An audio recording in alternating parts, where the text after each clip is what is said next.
Welcome back to the channel, or welcome if you're rookie, consider this your digital hug. Let's talk about the family you never wanted. Imagine meeting a homeless person who looks like a creepy Bratz doll or a Momoko doll dumped on the street, and they ask if you have a sister. Sure, you could answer such a normal question, but it's not your circus, not your monkeys. You could just walk away. I got into Warped because I'm interested in urban legends, and this manga has been at the top of my list for a while. Besides the main story, there are also extra volumes, which I decided to save for closer to the end of the video. Before we start joining the cult, the club, subscribe for more, and let's get into the retelling. The manga begins with our main character, Kazuki, walking home from a store in the evening. He's on the phone with his little sister because he's messy and the housekeeper complains about him constantly. His sister checks if he took out the trash and says she'll keep an eye on him. As Kazuki approaches the dumpster, he sees a strange girl sitting right on the garbage, pale skin, long silvery hair, a tattered umbrella, clothes like a rag doll, an old stuffed toy, and stitches on her wrist. She looks filthy and smells bad, so Kazuki plans to walk past and pretend he didn't see anything. However, the girl turns to him and asks, "Hey, do you have a little sister?" Kazuki stops and replies that he does. After walking a few meters, he turns around, but creepy girl is gone. The next day, Kazuki is at design college with his friends, Goto and Mayama. He complains about not being able to pronounce letters properly, and his friends support him by playing a porn DVD. Since Kazuki is still trying while they're done, his friends leave him alone. Looking at the disc cover, he remembers yesterday's encounter. Later that evening, Kazuki comes home to find a pile of garbage. Remembering the housekeeper's complaints, he forces himself to clean it up despite being tired. He takes the trash out and runs into the umbrella girl again. He doesn't want to approach, but he needs to throw the garbage away. He decides to toss it near her and run home. As he turns toward his building, he hears a noise. The stranger has fallen. He apologizes, and the girl gets up, staring at him through a hole in her umbrella. "My lovely Keiichi is dirty," she says. "He's important and doesn't deserve to be dirty." Kazuki turns away, saying it's her own fault she's here. He enters his apartment and is about to close the door when long female fingers appear in the doorway. He tries to shut it, but the girl pushes her stuffed toy inside. She asks to be let in so she can wash Keiichi. Kazuki yells at her not to invite herself into people's homes. The girl insists that he was the one who soiled Keiichi. To stop her screaming, Kazuki lets her use the bathroom, but she makes an even bigger mess. The next day, Kazuki tells his friends what happened. Goto, the one who gave him the DVD, gets excited, calling her a loli, and says he wants to see her. Mayama suggests the girl might have psychological issues. The friends decide to go drinking and sing karaoke. On the way, Kazuki overhears schoolgirls talking about a city legend called Strange Lolita. The legend says that at midnight, a girl appears on the street and asks a question you mustn't answer. If you do, she will come to you and become your younger sister, saying, "I found my older brother," and bring a twisted death. Meanwhile, we see a housewife visited by someone claiming to be her sister asking for a key. The old woman hesitates but hands it over. Kazuki realizes this might be his situation and decides that if Lolita comes again, he'll hit her. Soon after, he sees her but walks past. The girl from the legend thanks him, saying Keiichi, the stuffed toy, is happy. Kazuki doesn't respond, but then Lolita gets his attention. She starts listing dates and times when he bought and ate certain things. Just as he's about to yell at her, she holds up a thrown-out DVD and asks if he thought about her while watching it. Kazuki raises his voice, telling her there's nothing in his garbage to dig through and that she shouldn't be here anymore. Back home, he notices his apartment is cleaner. He thinks his younger sister Hikari might have visited unannounced, but he's too tired to care. He falls into bed and turns off the light. At night, his apartment door opens. Someone enters, covers him, and whispers, "You're so dirty." In the next frame, the city legend is standing over his bed, watching him sleep. Lolita says, "I found my brother." The next chapter introduces Hikari, Kazuki's sister. She visits and is surprised the house is still clean. She brings cosmetics and money from their parents, suggesting they go out to eat. As they pass the dumpster, Kazuki remembers Lolita. He doesn't see her, but she's there, watching Hikari hug her brother. Later at college, someone reaches out to Kazuki but it's just Goto bringing him a cuckoo clock. Kazuki immediately breaks it. Mayama asks what's wrong with that crazy girl. Kazuki explains she was digging through his garbage and he yelled at her. He hasn't seen her today, so she's probably gone. Goto says Kazuki must have watched the DVD since he's so calm. Kazuki replies that he threw it away, upsetting Goto. That night, as Kazuki sleeps, his apartment door opens again. Half asleep, he thinks it's Hikari, who missed the last train. Actually, it's Lolita, who starts tasting cosmetics and sniffing his things. Then his phone rings. It's Hikari. Kazuki jumps up, but no one is in the apartment. He wonders if he imagined it. In the morning, he finds his sister's lipstick and throws it away before heading to the store. There, he meets his housekeeper. She asks him to return the universal key she lent his sister 3 days ago. Confused, Kazuki calls Hikari, but she says she didn't take any key and wasn't there 3 days ago. Kazuki realizes the strange girl was in his house. Hikari interrupts, saying she's coming over because she forgot her cosmetics. Kazuki knows the girl already used them. He also realizes he didn't imagine the visit last night. He runs from the store, telling Hikari not to enter his apartment. An old lady shouts that her dog is missing and asks him to return it if he sees it. While running, Kazuki begs his sister not to go near his apartment and asks if there's a strange girl nearby. Hikari thinks he's talking about a girlfriend and decides she has to meet her. As Hikari heads to the apartment, Kazuki tries to warn her that the girl is dangerous. Hikari enters anyway and tells Kazuki she hears noises inside. The call drops, and Kazuki can't reach her. He runs home. Inside the dark apartment, Hikari meets creepy Lolita. She looks terrifying and holds a knife. Hikari tries to stay calm and says she's the sister of the apartment's owner. The strange girl doesn't answer. Hikari says she'll leave soon and goes to find her cosmetics. Finally, Momoko speaks. Kazuki will come soon. Meanwhile, Kazuki gets stuck at a railway crossing. In the apartment, the strange girl sets the table, with 2 plates of black, stinking liquid. Not believing her brother knows such a person, Hikari avoids the food and tries to text him that a strange girl is in his room. The message won't send, even with service. Strange Lolita says, "Oh, how bad," though she shouldn't know what Hikari is doing. Suddenly, an iron falls to the floor, scaring Hikari. Nervously, she tries to buy time by talking about her brother, how he's messy and hopeless. Strange Lolita is outraged. She takes a fork and stabs her own leg. When Hikari asks what she's doing, the girl screams that everything is Hikari's fault. She recounts their family memories, then states she can't allow such a pig to be Kazuki's sister. "You hurt my feelings, you didn't even touch the soup I made with love," she says. She accuses Hikari of talking badly about her brother and claims she herself would never do that, which is why strange Lolita deserves to be his sister more. Hikari says Lolita is a stranger. As proof of her loving side, the stranger offers Hikari the dish she prepared. She tries to force-feed her, but Hikari pulls away, spilling the food. Hikari sees a dog's paw in it. The stranger picks it up, puts it in her mouth, then opens her mouth to show an eye inside. Hikari screams and urinates in fear, enraging Lolita even more. Grabbing the iron, she trips Hikari and hits her with the hot object. Hikari screams louder just as Kazuki arrives. He runs to help, kicking strange Lolita away. She asks why he's doing this, after all she's doing it for him.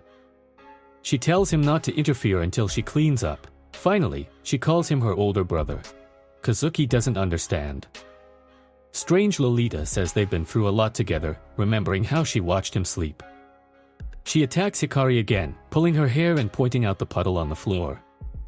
She kicks Hikari, saying she'll clean up the mess. Kazuki asks her to stop, but strange Lolita says he's trying to protect her from dirty work. "For my brother, they'll do anything, no matter how dirty I have to get," she says. Screaming I'm the best sister, she beats Hikari harder. Kazuki lunges forward and kicks the so-called sister, promising to kill her if she ever touches Hikari again. Lolita stands up, showing a bleeding hand where a stitch broke. "Brother hurt me," she says, smiling. "Now I'm happy. I have a new memory of him." She says he can hurt her more if he wants. She'll just stitch herself up. Kazuki screams that he is not her brother. At these words, strange Lolita starts twitching. Her eyes dart back and forth, and her skin gets covered in scratches. Hikari and Kazuki run away, going to the police to report a maniac. They bring an officer to their apartment, but no one is there. The police don't believe them. Hikari suggests going to their parents' house for a while, and Kazuki agrees. As they leave, strange Lolita watches them, telling her brother to be patient. Soon she'll free him from his troublesome sister. Sometime later, their mother calls Hikari's school friend from the basketball club. After the incident, Hikari stopped attending school, but the club needs her as the head to resolve a critical issue. Hikari goes to school in the evening, but her friend says she didn't call for any meeting. While they talk, we see strange Lolita outside the school with a large hammer. She wanders the halls and encounters a guard. Hikari tells her friend what happened. In response, her friend shares the city legend about strange Lolita. She asks if you have a sister. If you need a younger sister and answer no, she will come and kill your sister. If you don't have a sister and say no, she will kill you, saying, I don't need such a brother. If you say I already have a sister, she will decide you need her and try to become your sister. Any answer leads to a bad outcome. The only way to survive is not to answer at all. While they talk, strange Lolita kills the school guard and blocks all exits. Hikari's friend suggests they change clothes and train a bit. Hikari agrees and goes to the locker room. While she's gone, Lolita reaches the gym. She asks where Hikari is. The friend lies and says she isn't there. Realizing this is the maniac from Hikari's story, the friend cites the legend and demands she stay away from Hikari. In response, strange Lolita breaks the friend's leg with the hammer, smashes her fingers, and finally strikes her jaw. When Hikari returns to the gym, she finds her friend's lifeless body. Strange Lolita is behind her, offering to play tag. Hikari's clothes are torn. She tries to hide. The deranged legend says she fixed the friend and will now fix Hikari. Hikari tries to run but can't leave the school. The guard's body also grabs her. As she runs, a hammer nearly hits her face. She hides in the biology room under a table. Lolita enters, placing her stuffed toy where Hikari can see it. The maniac makes strange noises while talking to the doll, saying she'll make Hikari understand pain. Then she leaves. Hikari gets up and sees a mannequin made from a sculpted, repeatedly drilled head. She tries to leave, but as she opens the door, a giant hammer swings down, tearing fingers off her right hand. Despite the pain and blood loss, she runs to a bathroom and locks herself in a stall. She tries to call Kazuki but drops her phone. Lolita crawls inside. Terrified, Hikari apologizes. Lolita says there's one sin she can't forgive. Hikari was born as Kazuki's sister. Laughing, she grabs Hikari by the hair and drags her away. The next chapter begins with Kazuki trying to call Hikari, but she doesn't answer. Mayama is with him, trying to help research strange Lolita. Online, he finds a forum about urban legends where people share encounters with her. Their stories match Kazuki's, and they all end badly. Kazuki starts to worry. There are accounts of different answers given, but none from someone who said I already have a sister. He fears the worst. Suddenly, the lights go out. Someone rings the doorbell. Through the peephole, Kazuki sees strange Lolita. She tries to open the door, but Kazuki changed the locks. He grabs a baseball bat, ready to strike if she enters. Then, multiple phones start ringing from unknown numbers. Behind the door, the fake sister says, I know you're there. Open up. Mayama warns him not to. According to the stories, all who opened the door were killed. Your little sister is here, Lolita says, banging on the door. The sounds blend into cacophony. Knocking, attempts to break in, phones ringing. Then she calms down and says through the door, you mean a lot to me. Sometimes I do crazy things.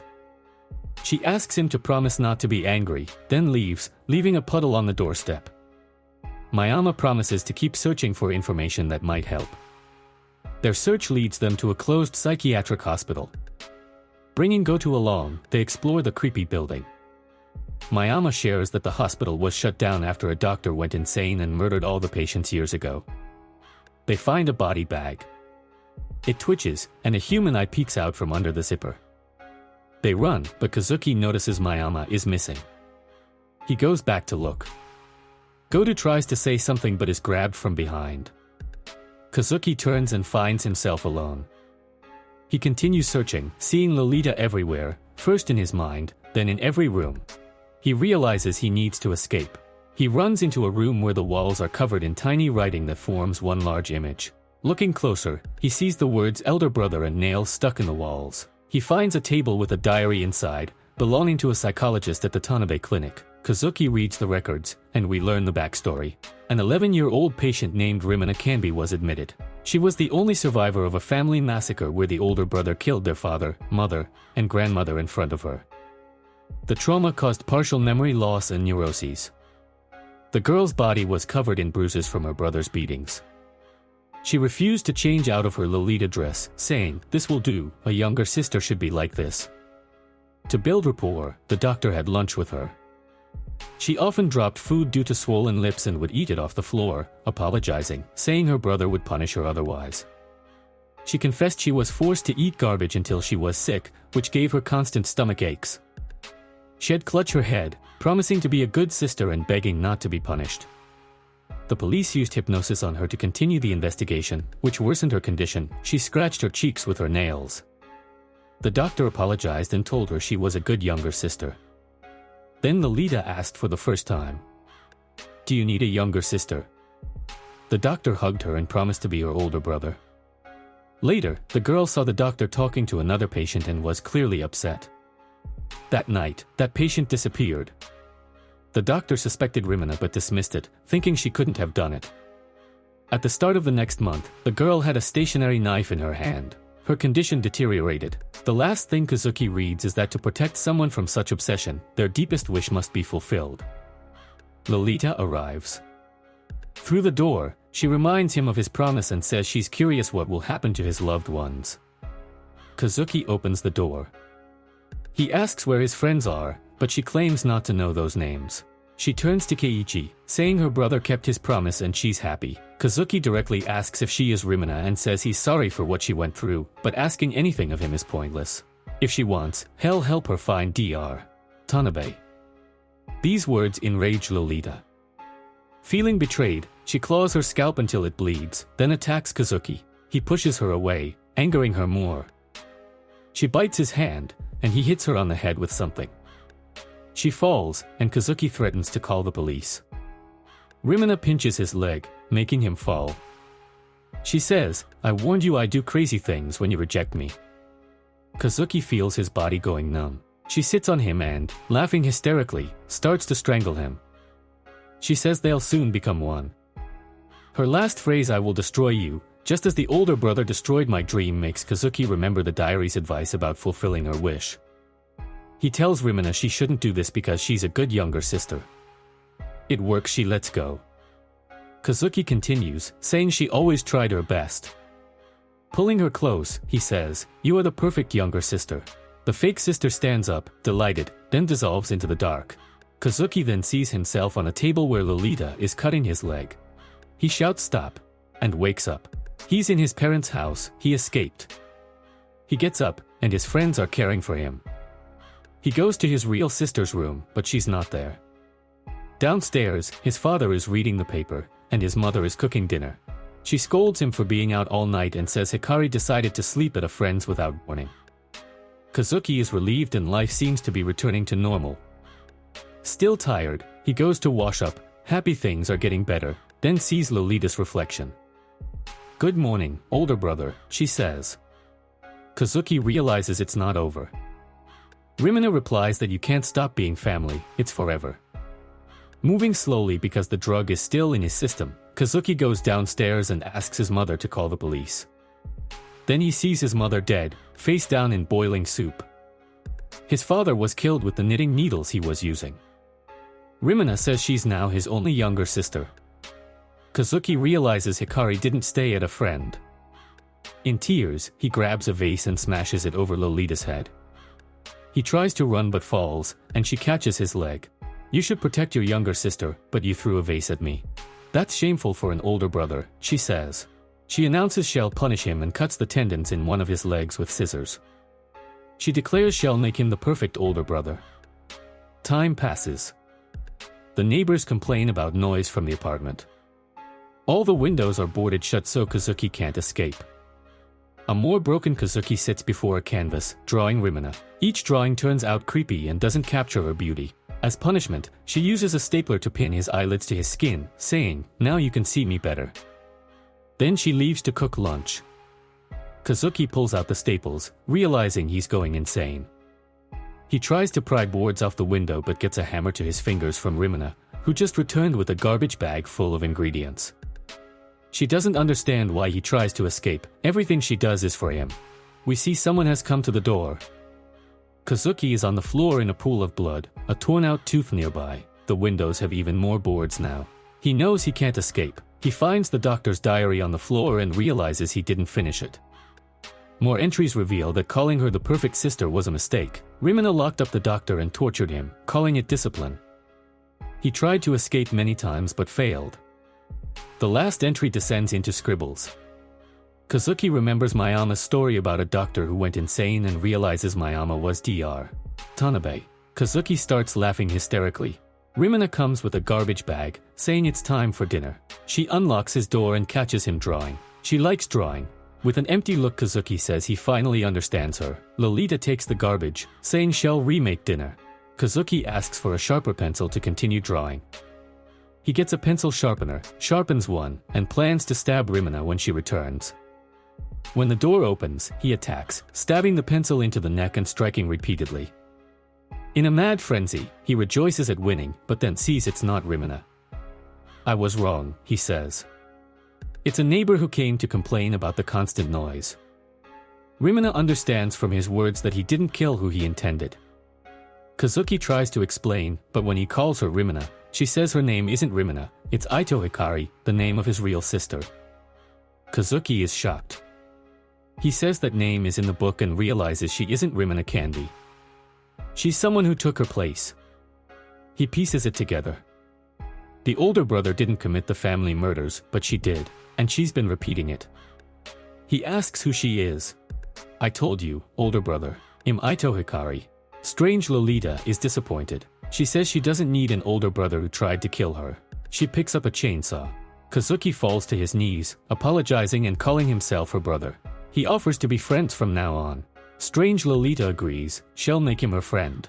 She tears the stitches on her stuffed toy's belly, pouring out its bloody insides, and tells Keiichi they can't be together anymore. We then see the name on the doctor's notebook. Tanabe Aichi. "Now you'll go inside, and I'll be with you forever," says Strange Lolita. She laughs, starting the chainsaw.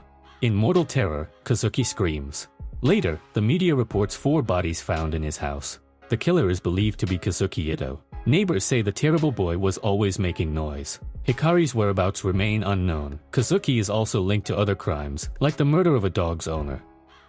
Police conclude Kazuki was a pervert, citing the DVD from Goto. The final shots show city views and people discussing the urban legend of Strange Lolita. We see her walking down the street, hugging her stuffed toy and talking to it, calling it Kazuki. On the last page, she overhears someone being asked, "Do you need a younger sister?" The end. Honestly, for me this is one of the weaker manga I've read in this genre. I initially doubted making a video on it, but I figured if I didn't love it, you still might. Sadly, the manga didn't click with me. I usually enjoy urban legends that are often tied to ordinary things that can become fatal if mishandled, like the "Do you have a sister?" question in Warped, or the "Am I beautiful?" question from the slit-mouthed woman. But if you strip away that pattern, Warped loses its urban legend atmosphere and turns into a standard Blumhouse-style movies. The characters, including the protagonist, felt very flat.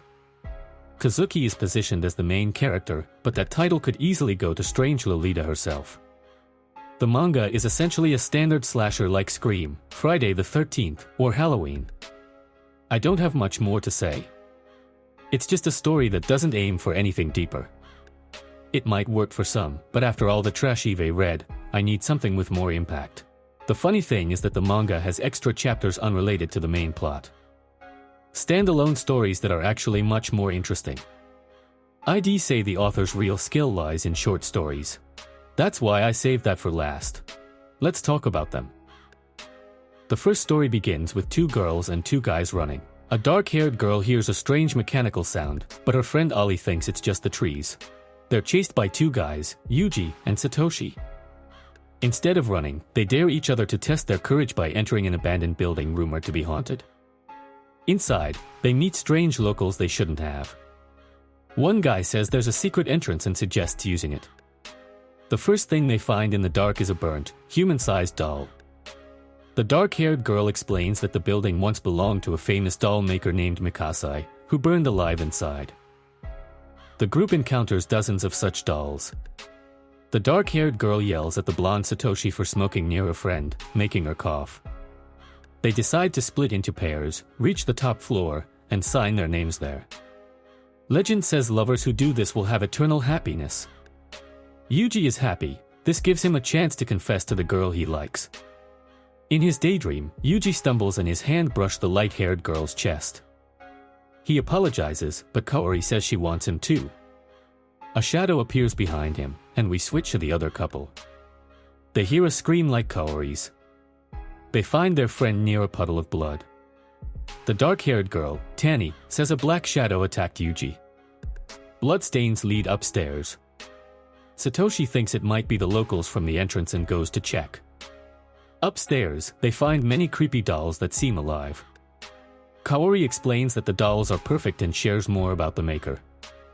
After losing his family, Mikasai realized everything is temporary and aimed to create eternal beauty. The group then finds a skinned body in a pool of blood. Satoshi thinks it's another doll but notes this room is different. Shining a flashlight upward, they see a swarm of dolls on the ceiling, trying to peel skin off Yuji. Yuji, on the floor, tells them to run. The dolls attack. The group flees, hiding behind a door with iron bars. The dolls stop, so they keep running. They lose the dolls by hiding behind another door. Kaori says she injured her leg and can't run. Satoshi says the girl should hide while he goes for help. He promises to return so they can sign their names, then runs off. Yuji sees writing on the wall. It's the same room. She sees Kaori written next to an unknown name and asks if her friend has been here before. Kaori admits she came with an ex-boyfriend. She starts peeling skin off her leg, revealing a wooden surface underneath. She says her boyfriend was taken and she didn't let him become a doll. She set him on fire. Kaori undresses, tearing off her skin to show her real wooden body. She says she was wearing skin that's now damaged. The doll then attacks, demanding Yuji's skin.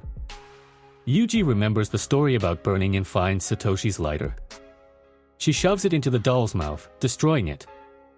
Then Satoshi knocks, asking her to open the door. Yuji opens it to see a doll wearing Satoshi's skin, surrounded by more dolls. In back, as promised, it says, "Let's go write our names on the wall. Let's be together forever." Seeing the skin stretched over the doll, Yuji screams. The last page shows a couple, Satoshi and Yuki, walking hand in hand. Another couple passing by remarks how close they seem, as if they found happiness like in the urban legend about the abandoned building. Should we go there too? The second extra episode introduces a struggling mangaka named Sana Susumu. He can't keep a series running and is near poverty, looking for another job. Suddenly, an editor from Shonen Axe magazine contacts him. Her name is Midorikawa. She's heavyset, with black hair covering her eyes and freckles around her mouth. She praises Susumu's work and wants him to draw a manga for their magazine about a character named Alice Yu, a classic prince-like figure. After hours of discussion, Susumu starts working. He creates a fantasy adventure, but the editor calls him a third-rate mangaka and says they already have the genre. She insists it must be a love story. Since Susumu doesn't understand the character, she gives him her notes. Alice Yu is pure darkness. She even wrote an 18-year diary for him, a pink-haired, blue-eyed character who never uses the bathroom and sweats roses. Susumu doesn't want to draw this, but he has no other options. Reluctantly, he gets to work. Returning from the store, he finds the editor in his apartment. She acts terribly going through his phone. She says the author and editor share a fate and he can consider her his girlfriend. Susumu realizes she's not right. The editor takes the storyboard and seems satisfied. In his manga, Alice Yu seems to have come alive. But in the final scene, Alice Precious, non-pooping, rose-scented Alice dies. The editor is furious again. Susumu defends his choice, saying Alice discovers true love in death. Midorikawa rolls her eyes, calls him third-rate, and grabs his neck, crying that she hears Alice in pain. She shows a monstrous face and demands he redo the manga. In the next frame, the editor locks Susumu in his apartment for 10 days. He's relieved when she finally leaves and cuts contact. Desperate, Susumu visits the magazine's office. They tell him no editor named Midorikawa works there. They note that other mangakas have come with similar stories, a woman forcing them to draw her favorite character. If they refused, she'd cut off their hands so they could never draw again. The Real editor says his drafts still aren't right for their magazine, but if he reworks them, they'll publish it in a girl's magazine. Susumu agrees. Months later, the series becomes hugely popular. Someone rings his door. Susumu thinks it's his editor but opens to find Midorikawa with a stun gun and cleaver. "How dare you insult my Yukina?" she says. As for the extra chapters, I really like them. Even though they're short, they're surprisingly catchy. They have that vibe, as Kishibe Rohan from JoJo would say, of a quirky, standalone horror tale. Share in the comments how you felt about this manga and the extra chapters. I'd love to know your thoughts. If you want to witness the next disaster in real time, hit subscribe. Thank you all for your attention. This is Danzy Ninja, and you are fantastic.